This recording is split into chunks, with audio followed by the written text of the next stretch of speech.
Hello, hello, hello. Good afternoon, everybody.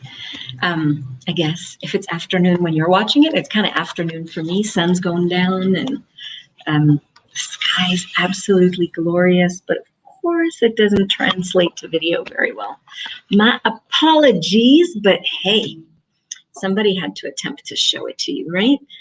I'm just prepping for a book club that we're having in hour and a half with Riahnna, Demar, and I. And I'm just looking through some of what we'd like to explore a bit of tonight on this official first call. There are 7 sections in the book, and it's a 7-call series.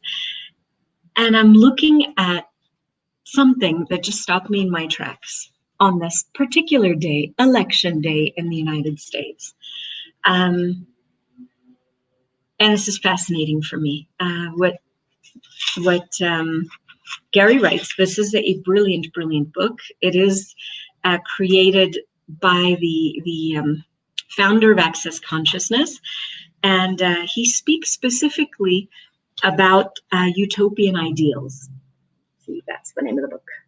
Utopian ideals and the constructs with which we, tend to create our lives, look at things. And so this is really impromptu, but I just wanted to delve into it a wee bit. This is a summary sort of a 7-day event that took place in New Zealand in 2012. And it's a brilliant book, and the link for it is in the description of whatever video, wherever it is that you're watching this. There's a link to be able to find the book there, or Amazon, or wherever you prefer to buy books. But he wrote, I became aware that most people live from an ideal scene. They operate from a fixed idea or a concept of how things are supposed to be, rather than functioning in the moment where they can change anything as needed to accomplish and create more.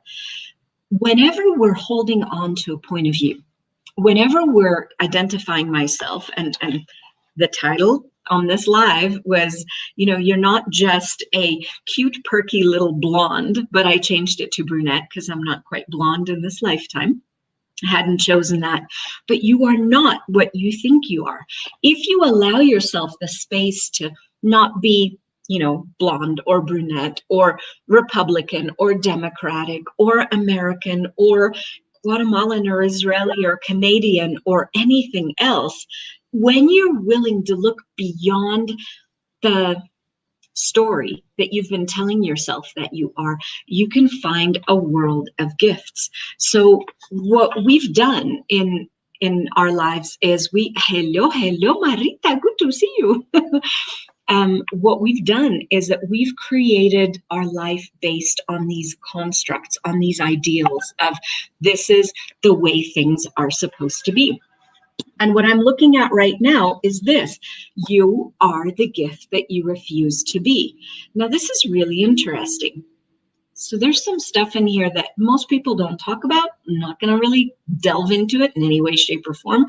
But I will say, if you get a copy of the book, you will find out more of what I'm speaking about.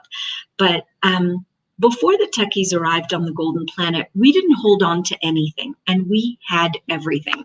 So the techies came. I'm not going to get into the fullness of that. But when these beings came that had so much technology, they had all the bright and shiny, glittery things that we thought were just so amazing. We gave up who we were in favor of what they were showing us. So this is actually really, really fascinating. We were holding on to things. We bought the construct that holding on to anything, to grab onto anything, to define ourselves as anything, to hang on to a particular point of view or an experience or anything else. They were saying, these beings that came across our path trillions of years ago, they were saying that this is more valuable than being the space of you.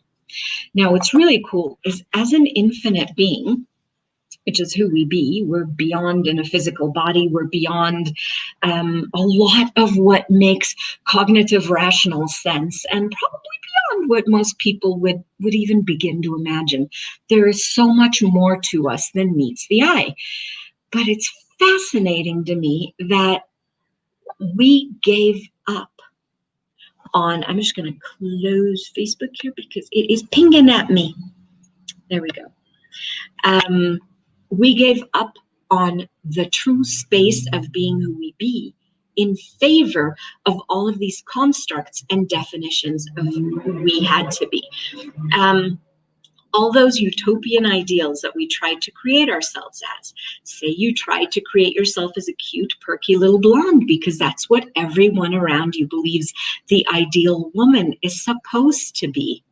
But it's just a front or a facade that you've created, but you start to believe that it's true. Is that really who you are? No, you're not just a cute, perky little blonde. You're not just a big macho guy. You're not just a hotshot entrepreneur. You're not just a Republican or a Democrat or an American or, whatever religion or race or anything else you are. That is like the tip of the iceberg of your experience in this lifetime. But it does not define you if you don't allow it to be. You are the energy, space, and consciousness that the infinite is. I was looking at that and just tearing up because we so hold on to these constructs of I am only in this one moment in time. This way that I'm presenting myself to the world is the only thing that I know or the only thing that I be. You know what? That cuts off so much of your capacities, your awarenesses, your talents, sometimes I'll walk into a place and I know I've been there before. Not in this lifetime. Or I'll listen to something and go, I can understand some of those words that are being spoken, not just for transliteration or being able to pick up on the energy of words, but somewhere I spoke that. Somewhere I know things that are available to me, hi Des, that I had no idea about before, that I cognitively know them. But who are you beyond all of the stories that you've told, beyond all of the stories that other people have told about you? Now, on a personal level, this happens. We choose this. We come into this world, into this experience, into a particular family, into a particular culture or religion or something. We show up and we say, this is us. Well, you know what? This is just a teeny tiny aspect of you, but you are an infinite being. If you're truly being energy, space, and consciousness, is that grabbable? Is that something you can hold on to? Not much more than maybe a cloud in the sky either. You cannot hold on to that unless you literally give up your life living and every other possibility in order to maintain only that. So who are you beyond being the, what is it? He put cute, perky little blonde or cute, perky little brunette or anything else. Who are you beyond those things that you've been defending and fighting for your whole entire life? And what would happen if you'd say, you know what? I am this and I am so much more. I'm even not this only. My aunt passed away last week and I was reading a little portion. I didn't make the video public. I just did it in a private Facebook group that I have, but I will make it public on my YouTube channel in case anyone would like to see it, if it would be a contribution. It does come from a space of, it was filmed like an hour and a half after I was told that my aunt passed away. So, I get choked up a bit. And I celebrate that my aunt made her own choices, and she is not only that experience showing up that way in she's not limited to just that. And my interactions with her have probably taken place over who knows how many lifetimes. We are not only that one presentation or that one moment. It is a presentation, but we buy that story. We create it. We create this facade, this front, this mask, this story. And we buy it hook, line, and sinker, and we start to believe that it's true. So who would you be without the stories? Who would you be without the constructs? Who would you be if you were truly willing to embrace the energy, space, and consciousness of you? And what would be different if you'd begin to explore that? And it truly is an exploration. I love that. See, energy, space, and consciousness are the elements of infiniteness. Everything other than energy, space, and consciousness is a construct, not a reality. Infiniteness is not a construct, however, and when we try to define it from a limited point of view, we create an illusion of what infiniteness is that it isn't. So everywhere you're trying to define yourself, even as infinite, or are you just allowing yourself to explore and venture out and just see, if I were truly being me, and if I were truly being the infinite being that I truly be, I wouldn't have to look like only one thing. I wouldn't have to be only one thing. I'd be willing to lose all my constructs. I'd be willing to look beyond all of those stories that other people have pointed fingers at and told me that I'm that. But what else am I? What else is available? What else is possible? What else do I know? And what if I were willing to live with no form, no structure, no definition, no limitation, and really embrace being the infinite being that I truly be? What would that create in the world? And what could that change if more of us are willing to do that? Now, I was so grateful to a couple of friends who were in Vienna last night when there were the shootings going on in Vienna. Now you could see the Vienna of the trauma and the drama and the shootings that are happening in certain parts of town. And then you could see, some of the conversations in a WhatsApp thread with them, and some of the things that they were, asking for, presenting, or even sending pictures from the beautiful restaurant where they were, and sipping on that glass of wine and looking at, what would I desire if I were truly being the infinite being that I be? Am I going to get dragged down by all of this angst that isn't me just now sitting in this restaurant and being, with these other people that I'm enjoying being with? Am I going to just get hijacked essentially into the trauma and the drama and the angst that's around me? Or am I going to allow myself to be the space, to be the energy, and to be the consciousness of a different choice in the world? And what would be different if we're willing to embrace that difference, that choice to be a different energy and a different possibility? I can tell you that their evening didn't get shattered.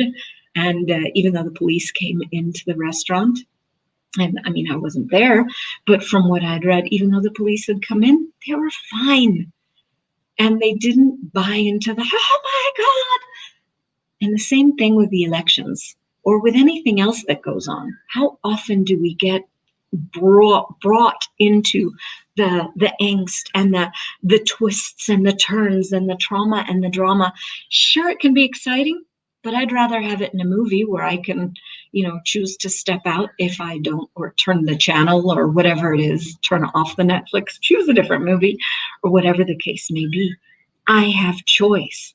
And when I don't see that I have choice, I make myself into this victim of, oh my God, things just happened to me. Or, oh my God, look at what's going on in the news. No, you have a choice in any moment to choose what energy, what space, and what consciousness you're willing to be in any situation. And if you're willing to be the energy, the space, and the consciousness of you, then you can be an energy that invites other sorts of possibilities in the world. You don't define something as good or bad. You look at it and go, this is curious. This is interesting. What do I require to be to change this? Or what if I weren't fighting here? What energy could I be to melt this? What else is possible if I were truly being me? And that's a choice we have at every moment. Whatever it is that we're doing, whether we're commenting on someone's post on Facebook or Instagram or whatever, or whether we're, in conversation with friends or family or anything, are we adding fuel to the fire? or are we being the space that melts it? So we have a choice in every moment. We have a choice to be something different, beyond all of these constructs, beyond all of these formed ways of how things have to be. Hi, Juan. We have a choice to step into being a gift in every moment by our very being. And our very being is energy, space, and consciousness, not resistance and not fight. So, I mean, just a little tiny tidbit. We're going to be exploring it more in an hour and 20 minutes. But I was just so grateful, especially on election day, to be able to have these tools and to be able to look at them and to be able to see that something else is possible. And truly, something else is possible. And it's up to us to choose it and to play with it and to explore it more and to know that something else is available, and it's available to other people when we're willing to be it. So the more we're willing to choose, the more we're willing to be, the more other people can see that such possibilities exist and they can step into being more of them also. So kind of like an infection, but, contagion of possibilities, not of, yuck and stuck and all that other stuff. So anyway, just a quickie. I'm off to to hang out a bit with my family before class tonight. And arrivederci. If you'd like to join us, you're certainly welcome to. This wasn't like something for that. It was this just even on, election days or anything else that goes on in the world. You being you invite a different space of possibilities to exist in the world. And what would it take for more of us to play in that big, wide, amazing, beautiful, glorious space? Bye.